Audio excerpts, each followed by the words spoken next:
पूर्णमदः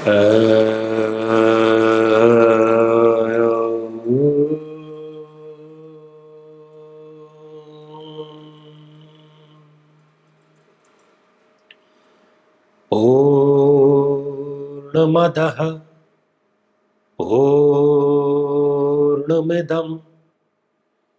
पूर्णात् पूर्णमुदच्यते पूर्णस्य पूर्णमादाय पूर्णमेवावशिष्यते। ॐ शान्तिः शान्तिः शान्तिः।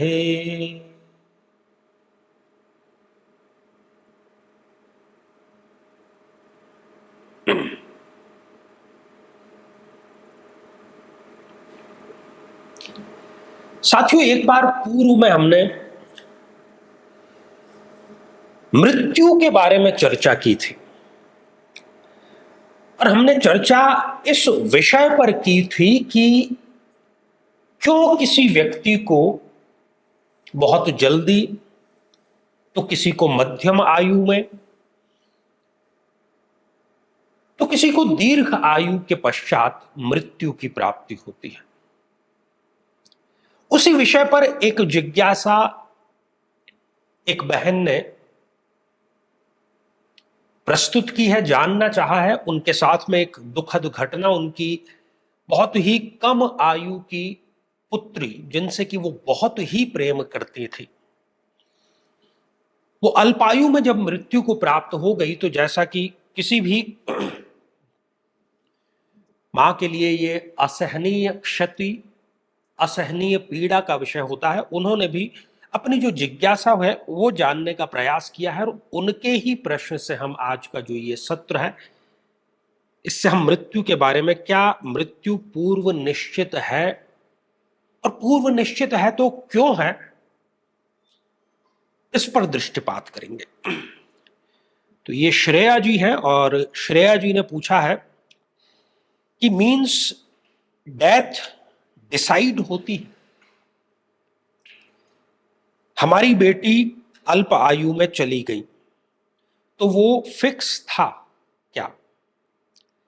सब बोलते हैं कि फाइट हुई, टेंशन, स्ट्रेस था, इसलिए स्ट्रेस में एक्सीडेंट हुआ। बाकी अगर शांति होती, फैमिली स्ट्रेस डिप्रेशन में नहीं होती, एक्सीडेंट नहीं होता, तो लंबी आयु थी। सो प्लीज बताना। मौत निश्चित होती है एक्सीडेंशियल एंड सुसाइड में भी।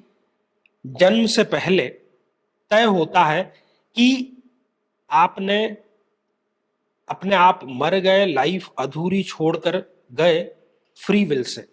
फ्री विल का भी इन्होंने प्रश्न पूछा। सुसाइड भी मौत नहीं है, तो कितना भी ट्राई करें बच जाते हैं, हाथ पैर तोड़ के बच जाते हैं, यह भी देखा गया है। तो प्लीज मौत निश्चित जन्म से ही है या नहीं बताना। देखिए, मृत्यु और जन्म दोनों ही पूर्व निश्चित है। और मृत्यु और जन्म ही क्या, आपके जीवन में घट रही पल पल की छोटी छोटी घटनाएं या बड़ी बड़ी घटनाएं, सब कुछ पूर्व निश्चित है। समस्या ये आ जाती है कि जब हम स्वयं को कर्ता मानना प्रारंभ कर देते हैं, ईगो के वशीभूत कि ये मैंने किया है, और उस कर्म की जो गठरी है हम स्वयं उसको लाद करके चलना शुरू कर देते हैं, तो वो हमारे लिए दुख का भी कारण है और तमाम तरह की जो दूसरी पीड़ाएं हैं उसका भी कारण है। मुद्दे पर आते हैं। मृत्यु पूर्व निश्चित है। साथियों, इंसान हर एक वो कोशिश कर रहा है, करता चला आया है, क्योंकि वो जीवन को निरंतर बेहतर बनाना चाहता है, जिसको कि वो डेवलपमेंट कहता है, जिसको वो प्रोग्रेसिव होना कहता है। अब यहां पर इसको हम नकारात्मक पक्ष से नहीं देखेंगे, लेकिन हम अपने आसपास इस प्रकार की घटनाएं देखते हैं।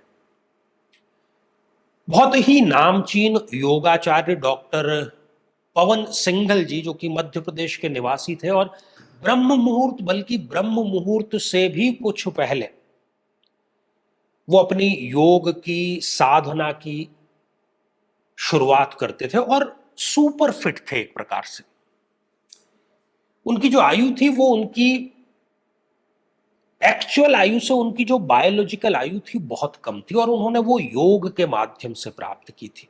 लेकिन अति सर्वत्र वर्जित है। अब आप इसको जो भी कहिए, योग वो कर रहे थे, योग सिखा भी रहे थे, पारंगत थे योग के। मैं समझता हूं कि डूज और डोंट्स, क्या किया जाना चाहिए क्या नहीं किया जाना चाहिए, इससे भी वो भली भांति वाकिफ होंगे ही।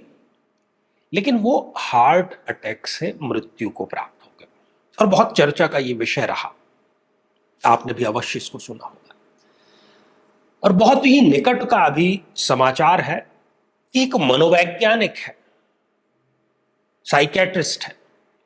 अब मनोवैज्ञानिक का कार्य क्या होता है कि जो सुसाइडल टेंडेंसी में है, जो आत्महत्या का विचार करता है, आत्महत्या करने को जो अब उत्सुक है, उसको आत्महत्या करने से बचाना।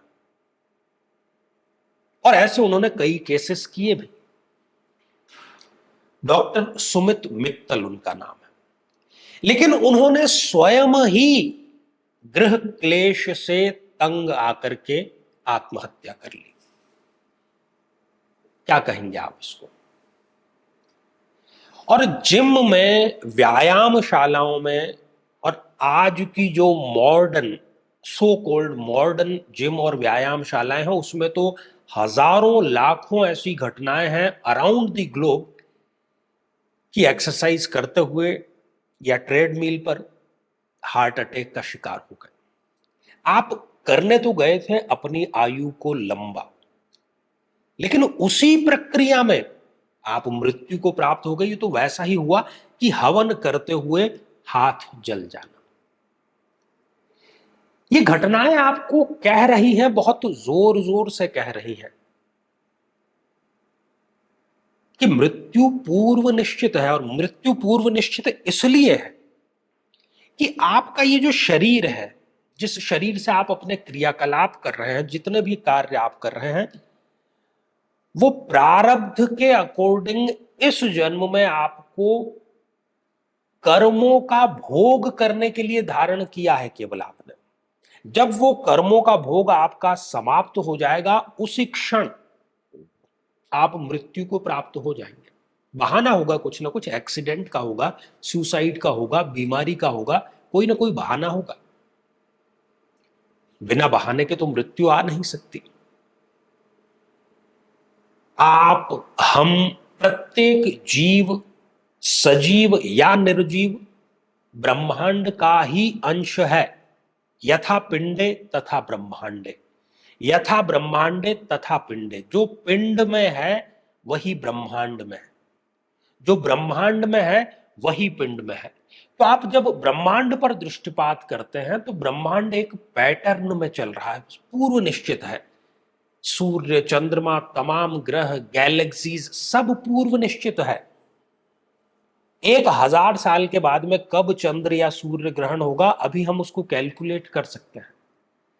तो जब आप एक व्यवस्था से, एक ऑर्डर से संचालित तो है, तो ऑर्डर के अनुसार ही है हर चीज।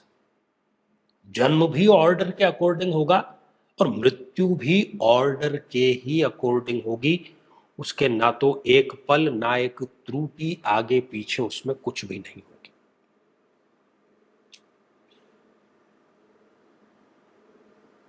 प्रकृति त्रिगुणात्मक है। 3 ही गुण हैं, हम में भी, प्रकृति में भी, सर्वत्र। तमस गुण है, रजस गुण है और सत्व गुण है। तो प्रकृति के तम, रज, सत्व और हमारे तम, रज, सत्व, ये आपस में बरतते हैं। देखिए, जब प्रकृति अपने सौंदर्य पर होती है तो मन भी उसी के अकॉर्डिंग जो है वो प्रतिक्रिया करता है। जैसे ही बारिश होती है, मिट्टी की खुशबू आपके